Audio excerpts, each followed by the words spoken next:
So the new year is on the horizon. I'm sure you must be having great plans, goals, and missions to fulfill and achieve. Ukraine too had planned a lot for the new year. For instance, a Russian defeat, reclaiming Crimea, and destroying the Russian military. But as Zelensky was building castles in the air, the Putin storm bulldozed everything. A report by Russian Defense Ministry has revealed that the Kursk offensive and the ensuing disaster has now derailed the military plans of Ukraine for the next year. Defense Minister Andrei Belousov has claimed that Ukraine lost its best, its finest military units in Kursk. This action disrupted Ukraine's entire military plan for 2025. In August, Ukraine sent some of the best trained and well equipped soldiers across the northern border into the Kursk region. Ukraine believed that capturing this area would benefit them in several ways. First, they thought it would slow down Russian progress on other parts of the battlefield. Second, holding Russian territory could give Ukraine more leverage in future peace negotiations. Belousov recently arrived at the headquarters of the Russian North Group of Forces, the unit responsible for responding to the Kursk offensive by Ukraine. During this visit, he received a detailed update from General Alexander Lapin, the commander of this group. After the briefing, the defense minister praised the soldiers and officers for stopping Ukraine's plans for the next year. The Russian Defense Ministry released video footage from Belousov's visit. In the video, the minister is seen speaking to troops and inspecting captured NATO weapons. These include various communication devices, drones, small arms, and heavy portable weapons.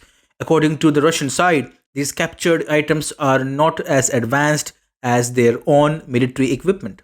During this visit, Belousov personally handed out awards to soldiers who had shown bravery during the fighting. The Russian government has called Ukraine's attempt to seize the Kursk region a critical moment in the ongoing conflict. Russian officials have made it clear that peace talks with Ukraine cannot begin until all enemy forces are removed from the region.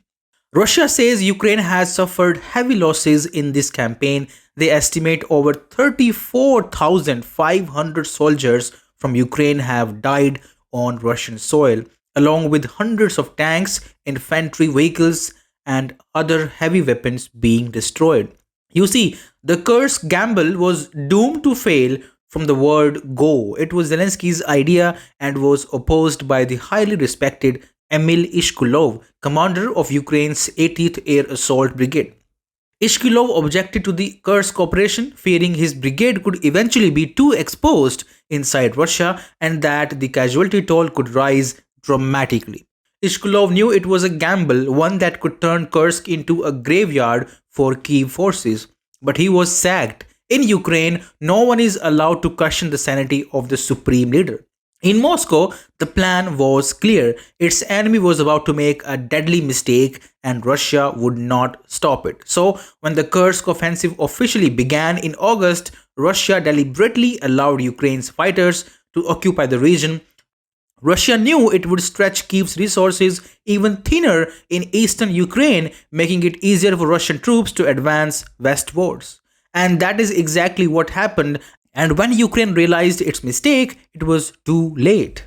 Now, Russia has prepped over 50,000 men to take back Kursk over the next 60 days.